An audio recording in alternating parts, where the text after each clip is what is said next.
Let's talk about heart disease now, and to start this section, we will begin by talking about the formation of plaque in our circulatory system, and what the consequences of this are. Plaque, as you may have heard, is the buildup of fat, cholesterol, and other substances on the arteries. This plaque is called an atheroma in medical terms. The increasing buildup of this mix of substances gives rise to the disease called atherosclerosis. Your arteries are meant to carry that clean oxygenated blood from your heart to your whole body. The inside of the arteries is called the endothelium, which is quite smooth to allow the blood to flow easily.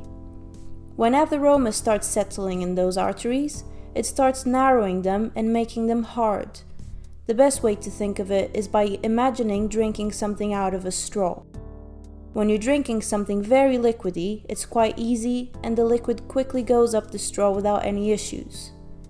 Now, if you think about drinking something with a very narrow straw, and if the liquid contains bits which end up stuck in that straw, you can imagine how hard it would be to drink that. That is what happens when people develop atheroma. It is much harder for the blood to flow through the arteries. When this buildup begins, it gives rise to a disease called Angina Pectoris, which is the initial stage of coronary heart disease. At this point, the blood flow is disrupted, but it still continues. If the condition develops further and the arteries become more clogged, this is then called unstable angina, which is when the heart really starts to struggle and the blood flow becomes even more disrupted. At this point, pieces of the plaque can dislodge from the arteries and then clog up other arteries even more.